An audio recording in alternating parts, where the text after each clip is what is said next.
तो जैसा कि लास्ट एपिसोड में हमने देखा था कि टियानियान और शियू ने मिलकर जनरल डिंगशी को हरा दिया, मगर ये लोग उसे खत्म कर पाए इससे पहले वो बंदा वहाँ से भाग निकला। जिसके बाद टियानियान ने मर्मेड क्लैन के साथ भी अलायंस फॉर्म कर ली। वही दूसरी तरफ एल्डर दुआन मिराज काउंटी में अपने कुछ साथियों के साथ पहुँच जाते हैं। वो टियानो से बदला लेना चाहते थे, मगर तभी टियानो के बेटे शिलांग ने उन पर हमला कर दिया, जिसमें उनके कई सारे साथी मारे जाते हैं। अब आगे तो इस एपिसोड की शुरुआत में हमें मिराज काउंटी का नजारा दिखाया गया, जहां पर मिराज काउंटी के लोग टियानियान का पोस्टर दिखाकर सबको उसके बारे में पूछ रहे थे। फिलहाल इस सिटी पर वाटर क्लैन का कंट्रोल था और ये लोग कमजोरों को बुली करने में माहिर हैं। उतने में टियानियान और शियू भी मिराज काउंटी में पहुंच गए। सिटी गेट को देखते साथ ही टियानियान को अपनी बंदी की याद आई। उन दोनों की आखिरी मुलाकात यहीं पर हुई थी और टियानियान ने उससे वादा किया कि वो जल्दी उसके पास आएगा, मगर अब इस बात को एक लंबा अरसा गुजर गया। टियानियान अभी भी शेको से मिल नहीं पाया था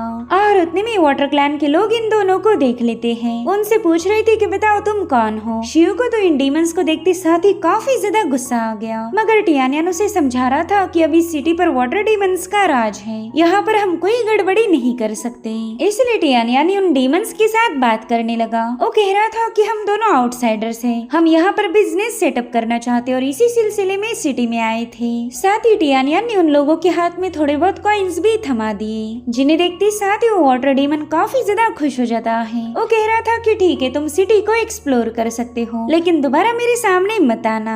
अब हमें थोड़ी देर बाद की कहानी दिखाई जाती है, जहाँ पर टियानियान और शियू ने पूरी सिटी को चेक किया, मगर उन्हें सिटी लॉर्ड की और हुआन हाई की कोई खबर नहीं मिलती। और उतने में इन्होंने देखा कि वाटर डीमन के कब्जे में एल्डर दुआन है। उन्हें काफी बुरी तरह से घायल किया गया था और जो देखते साथ ही शियू पूरी तरह से आउट ऑफ कंट्रोल हो जाता है। उसने बिना कुछ सोचे समझे वाटर क्लैन के लोगों पर हमला कर दिया, जिसके चलते टियानियान भी इस बैटल में शामिल हो गया और अभी दोनों एक साथ मिलकर वाटर डीमंस का खात्मा करना शुरू कर देते हैं। वेल, इस सिटी पर फिलहाल वाटर क्लैन का कंट्रोल था, तो यहाँ पर उनके सिपाहियों की कोई कमी नहीं, मगर ये दोनों बड़ी तेजी के साथ उन्हें खत्म करते जा रहे थे।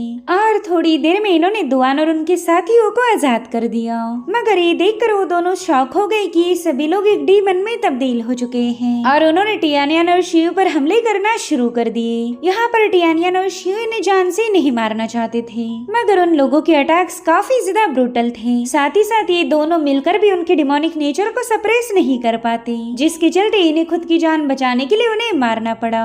और उतने में दुआन भी पूरी तरह से आउट ऑफ कंट्रोल होकर इन दोनों पर हमला करना शुरू कर देते हैं। यहाँ पर टियानियान बस उनके अटैक को डॉज करते हुए उन्हें समझा रहा था कि प्लीज हमें पहचान लीजिए, आपको इस डिमोनिक नेचर को सप्रेस करना ही होगा। मगर दुआन तो उसकी एक नहीं सुनते, उन्होंने तो टियानियान पर मुसलसल हमले करना शुरू कर दिए। यहाँ पर टियानियान जैसे तैसे खुद को बचा रहा था। सो फाइनली वो शियू से कहता है कि जल्दी से एल्डर दुआन को कैप्चर करो। इसलिए शियू भी अपनी स्पिरिचुअल वाइन्स को एक्टिवेट करते हुए एल्डर दुआन को उसमें जकड़ लेता है। साथ ही टियानियान ने उन पर इटर्नल लाइफ मंत्र का यूज किया था, ताकि उन पर जो डिमोनिक पोजीशन है उसे खत्म किया जाए, जिसके चलते एल्डर दुआन का माइंड थोड़ी देर के लिए शांत हो गया। मगर वो टियानियान को बताते हैं कि मुझे सोललेस पिल खिलाई गई है। उन वाटर डीमंस ने हम सभी को अपने पपेट में बदल दिया, ताकि इस जंग में वो हमारा भी इस्तेमाल कर सके। वेल, टियानियान को पता था कि सोललेस पिल कंज्यूम करने वाले बंदे का माइंड पूरी तरह से डिस्टर्ब हो जाता है, साथ ही उसकी सोल डैमेज होने के चलते वो बंदा एक डीमन में बदल जाएगा और इस पिल का कोई इलाज नहीं था। इसलिए टियानियान वाटर क्लैन पर काफी ज्यादा भड़क गया। वो कह रहा था कि वाटर डीमंस के दिल में जरा भी रहम नहीं।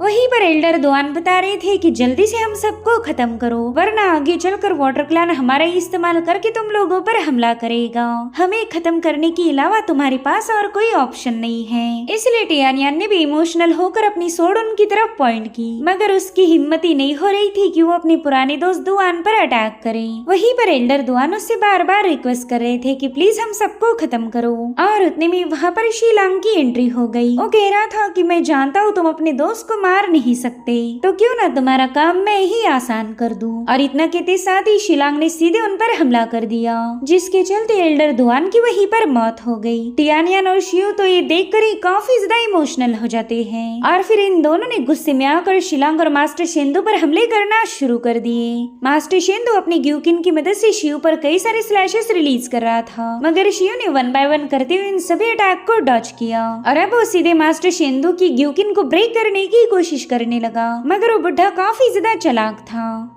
वही दूसरी तरफ शिलांग और टियानियन के दरमियान भी एक जबरदस्त मुकाबला शुरू हो गया। वो बंदा टियानियन के हर एक वार को काफी इजीली काउंटर कर रहा था।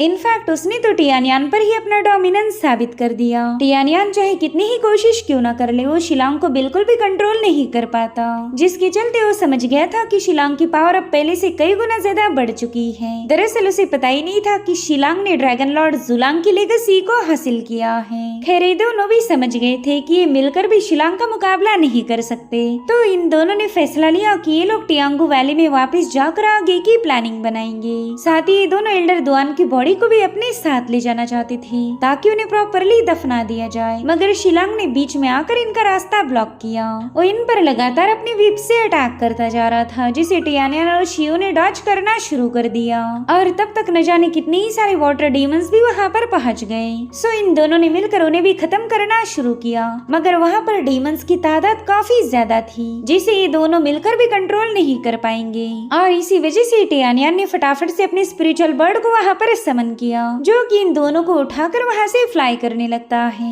वहीं पर मास्टर शिंदो शिलांग से कहने लगा कि क्यों ना हम इन दोनों का पीछा करें, अभी भी हम इन्हें कैप्चर कर सकते। जिस पर शिलांग कह रहा था कि इसकी कोई जरूरत नहीं, ये लोग टियांगू वैली में जाने वाले हैं और अब हम जल्दी टियांगू वैली पर भी अटैक कर देंगे। साथ ही मास्टर शिंदो उसे बता रहा था कि जनरल डिंगशी सिटी लॉर्ड के मेंशन में वापस आया है। उसकी हालत काफी ज्यादा खराब थी, तो शिलांग तुरंत ही उससे मिलने के लिए पहुंच जाता है। वेल जनरल को शिलांग को यहाँ देखने की बिल्कुल भी उम्मीद नहीं थी, क्योंकि ये मेंशन तो लॉर्ड टियानो का था। तो शिलांग उसे बताता है कि लॉर्ड जुलांग ने मुझे यहाँ का इंचार्ज बना दिया, अब पूरी मिराज काउंटी मेरे अंडर है। अब ये सुनकर डिंगशी उससे पूछता है कि क्या आपके फादर को इसके बारे में कोई आइडिया है, क्योंकि मिराज काउंटी उन्हीं के अंडर थी। जिस पर शिलांग कह रहा था, हाँ मैं जानता हूँ तुम मेरे फादर टियानो के साथ काफी ज्यादा वफादार हो, लेकिन मुझे उसे हर एक बात बताने की कोई जरूरत नहीं है। After all true God Julang ने मुझे अपना एडॉप्टेड बेटा बनाया है, और इसी वजह से आज के बाद तुम्हें भी मेरे ही ऑर्डर को फॉलो करना होगा। वेल उसकी बातें सुनकर ही डिंगशी काफी ज्यादा भड़क गया था। वो कह रहा था कि तुमने तो अपने ही बाप को धोखा दे दिया।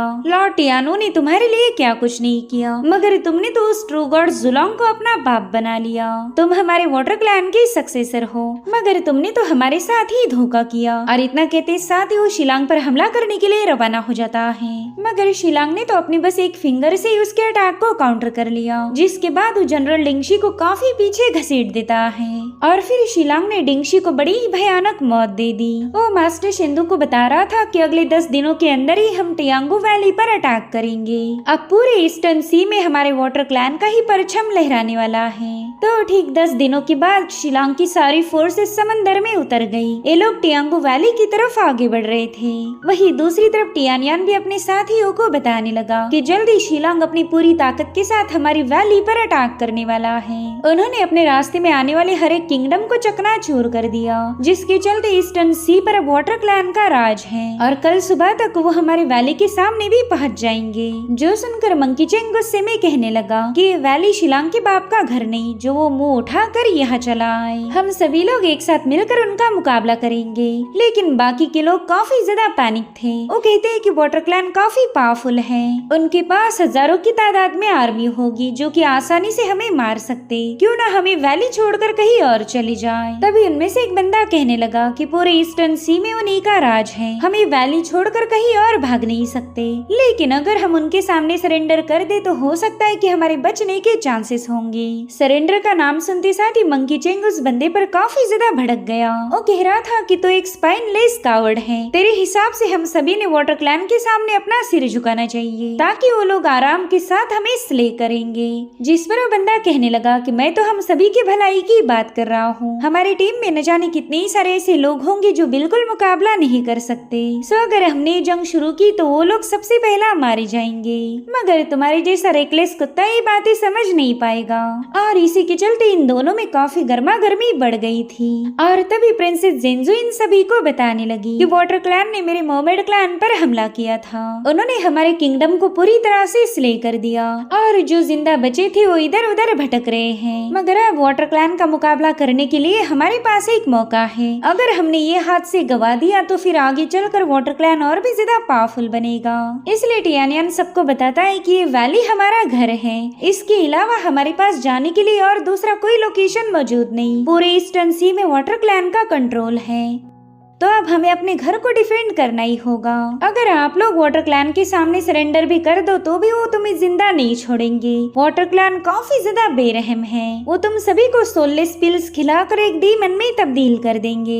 इसलिए मेरे ख्याल से सरेंडर करने की बजाय हमने फाइट बैक करना चाहिए। हो सकता है कि हम वाटर क्लैन को हरा दे। हमारे पास टियांगो वैली का नेचुरल स्ट्रॉन्ग होल्ड है, इसे आसानी से भेदा नहीं जा सकता। इतना ही नहीं, हमारे पास फूसांग डिवाइन ट्री है जिसकी मदद से हम एक एरी को सेटअप कर सकते। उस एरी को तोड़ना बिल्कुल भी आसान नहीं होगा। साथ ही हम गोल्डन क्रोज का भी इस्तेमाल कर सकते। उनकी रिलीज की हुई फायर से हम वाटर डीमन को जिंदा जला सकते। साथ ही मर्मेड की ड्रैगन और वेल्स उनकी वॉरशिप को शटर कर सकती। और सबसे इम्पोर्टेंट बात, हमारी जिंदगी और मौत का फैसला हमारे हाथ में होगा। वेल, टियानियान की बातों में दम था और उसी वजह से ये सभी लोग बैटल के लिए तैयार हो गए। इन्होंने टियांग वैली में फॉर्मेशंस को सेटअप करना शुरू कर दिया था। हर एक बंदा अपनी अपनी एबिलिटी के हिसाब से वहाँ पर ट्रैप सेटअप करने लगा। किसी के पास अर्थ एलिमेंट की पावर थी तो किसी के पास विंड एलिमेंट की। साथ ही जिनके पास मेटल एलिमेंट था उन्होंने अपने वेपन्स को फोर्ज करना शुरू कर दिया। और अब फाइनली इन्होंने अपने पूरे ट्रैप सेटअप कर लिए। टियांगो वैली भी अब जंग के लिए तैयार हो चुकी थी। उन्हें बस अपने दुश्मन शिलांग के आने का इंतजार था। अब अगले सीन में हम शियान को देख पाते जो कि सेक्रेड मेडन आर्ट को प्रैक्टिस कर रही थी। ये टेक्निक काफी ज्यादा ब्रूटल है। शियान को ऐसा लग रहा था कि उसकी बॉडी मानो शैटर हो जाएगी। और फाइनली एक जोरदार एक्सप्लोजन के साथ शियान ने उस आर्ट को मास्टर कर लिया। और अब हमें अगले दिन की कहानी दिखाई जाती है जहाँ पर वाटर क्लैन की जहाजी टियांगो वैली के सामने पहुंच चुकी थी। शिलांग अपने साथ ढेर सारी आर्मी लेके आया था ताकि आज वो इस वैली पर फतेह हासिल कर सके। इधर टियानियान भी अपनी वैली को डिफेंड करने के लिए तैयार था। शिलांग कहता है कि देखो टियानियान हमारे सामने है। उसे लग रहा कि मैं अचानक से जाकर उस पर हमला करूंगा, लेकिन मैं इतनी आसानी से उसके जाल में नहीं फंसने वाला। तो उसने अपनी आर्मी को वैली की तरफ रवाना कर दिया। हजारों वाटर डीमंस वहाँ पर पहुंच चुके थे और अब जैसे उन सिपाहियों ने वैली की तरफ चार्ज किया, टियानियान तुरंत ही अपने साथियों को हुक्म देता है कि अटैक के लिए तैयार हो जाओ। उन्होंने रिलीज किए हुए तीर इन सिपाहियों पर बारिश जैसे बरस रहे थे, जिसके चलते वाटर क्लैन के कई सारे सिपाही ऑन द स्पॉट मारे जाने लगे। मगर वो लोग तो बिल्कुल भी पीछे हटने का नाम नहीं लेते। अब टियानियान के पास कुछ ऐसे भी लोग थे जो कि अर्थ एलिमेंट को कंट्रोल कर सकते, तो उन्होंने भी बहुत बड़े बड़े फायरबॉल क्रिएट करते हुए सीधे उन सिपाहियों पर हल्ला बोल दिया। ये फायरबॉल के अटैक इतने ज्यादा जबरदस्त थे कि न जाने कितने ही सारे बंदे उसके नीचे आकर क्रश हो गए। वेल, इस तबाही को देखकर मास्टर शिंदो शिलांग को बताने लगा कि इन लोगों ने तो जंग की पूरी तैयारियां कर ली हैं। अभी तक तो हमने उन पर अटैक भी नहीं किया, मगर फिर भी हमारा इतना बड़ा नुकसान हो गया। जिस पर शिलांग कह रहा था कि घबराने की कोई जरूरत नहीं। अब हम समझ गए कि टियानियान इस जंग के लिए पूरी तरह से तैयार हैं। जल्दी से अपने सिपाहियों को वापस बुला लो। तो बिगुल बजाकर इन सभी सिपाहियों को वापस आने का इशारा कर दिया। मगर टियानियान ये मौका हाथ से गंवाना नहीं चाहता था। वो जानता था कि जितने ज्यादा सिपाही मारे जाएंगे उतना ही शिलांग कमजोर होगा। इसलिए पहला तो उन लोगों ने तीरों से हमला किया और उसके बाद वहाँ पर जो स्पिरिचुअल वेंस का फॉर्मेशन सेटअप था उसे भी एक्टिवेट किया गया, जिसके चलते जमीन से कई सारे स्पिरिचुअल वेंस बाहर निकलकर डीमंस को जकड़ने लगी। टियानियान के फॉर्मेशन ने एक भी बंदे को वहाँ से भागने नहीं दिया था। और फाइनली जितने भी बंदे उन स्पिरिचुअल वेंस में ट्रैप हो गए वो ऑन द स्पॉट क्रश किए जाते हैं। अब ये देखते साथ ही वाटर डीमन काफी ज्यादा पैनिक हो गए। जो वॉरशिप किनारे पर आई थी वो फटाफट से पीछे हटने लगी। मगर उसी वक्त मर्मेड क्लैन ने भी इन पर हमला कर दिया। वो अपनी पावर्स का इस्तेमाल करते हुए वहाँ पर एक बहुत बड़ा टोर्नेडो फॉर्म कर लेते हैं, जिसके चलते जितने भी बंदे उस बवंडर में फंसे वो सब के सब मारे गए। इधर शिलांग को भी खबर मिल गई कि उन्होंने जितने जहाज भेजे थे उनमें से एक भी बंदा वापस नहीं आ पाया। वेल, यहाँ पर शिलांग का बहुत बड़ा नुकसान हुआ था, जिसके चलते उसके खून में आग लग गई। वो कहने लगा कि कोई बात नहीं, वैसे भी वो सभी मामूली सिपाही थे, उनकी कुर्बानी को वाटर क्लैन हमेशा याद रखेगा। अब हम अगला अटैक मैजिशियन के साथ करेंगे। तो मास्टर शिंदो ने फटाफट से अपने सारे मैजिशियंस को हुक्म दिया कि जल्दी से अपने अपने फॉर्मेशन सेटअप करो। अब अगला अटैक तुम्हें ही टियांगो वैली पर करना है। तो सभी लोग अपने फॉर्मेशंस को सेटअप करने लगे। इधर टियानियान को भी शिलांग की सारी प्लानिंग समझ आ गई, इसलिए उसने तुरंत ही शिव को सिग्नल भेज दिया। तब तक वाटर क्लैन के मैजिशियंस ने अपने एरोज रिलीज करना शुरू कर दिए थे। शिलांग बिल्कुल भी नहीं चाहता था कि टियानियान उसकी इस मूव को बीट करे। इधर टियांगो वैली के लोगों ने देखा कि पूरा आसमान एरोज से भर चुका है। अभी सिचुएशन पूरी तरह से शिव पर डिपेंड थी और उतने में शिव ने वहाँ पर एक एरी को फॉर्म कर लिया, जिसके चलते वो सारे तीर एरी पर आकर हिट होने लगे। वेल ये सब देखकर टियांगो वैली के लोग काफी ज्यादा खुश हो गए। उन्होंने शिलांग की इस अटैक को भी काउंटर कर लिया था। हालांकि इस एरी को बरकरार रखना काफी ज्यादा मुश्किल था। वहीं दूसरी तरफ मर्मेड क्लैन की एल्डर जिंजू से कहने लगी कि हमसे जितना हो सकता था हमने टियानियान की मदद की, तो हमें यहाँ से जाना होगा। इधर शिलांग कह रहा था कि अरे वाह, टियानियान ने तो मुझे काफी ज्यादा इम्प्रेस कर दिया। मुझे तो लगा ही नहीं था कि उसने इतनी सॉलिड प्रिपरेशन की होगी। उसने हमारी हर एक मूव का तगड़ा जवाब दिया है। जिसके बाद वो अपने मैजिशियन कॉर्प्सेस को बताने लगा कि अगर तुमने इस एरी को ब्रेक नहीं किया तो मैं तुम सभी का खात्मा कर दूंगा। इसलिए उन लोगों ने भी अपनी अटैक की इंटेंसिटी को बढ़ा दिया। ये प्रेशर इतना ज्यादा था कि उनमें से कई सारे लोग इसे बिल्कुल भी हैंडल नहीं कर पाते। मगर फाइनली उन्होंने जैसे तैसे एक फ्लाइंग ड्रैगन को वहाँ पर समन कर लिया था और अब उन मैजिशियंस ने ड्रैगन को कंट्रोल करते हुए सीधे उस एरी पर हमला कर दिया। वेल ड्रैगन की पावर काफी ज्यादा भयानक थी, जिसके चलते शिव भी घायल हो गया। तो वो अपने गोल्डन क्रो को भेजकर उस ड्रैगन को खत्म करवा देता है। मगर तब तक वहाँ सेटअप किया हुआ बैरियर पूरी तरह से शटर हो चुका था, जिसके चलते शिलांग अब अपनी पूरी आर्मी को लेकर वैली में एंटर करेगा। वहीं पर टियानियान और शिव भी इस फाइनल बैटल के लिए तैयार थे। और इसी के साथ एपिसोड यहीं पर एंड हो जाता है। Thank you so much for watching. Bye bye, take care.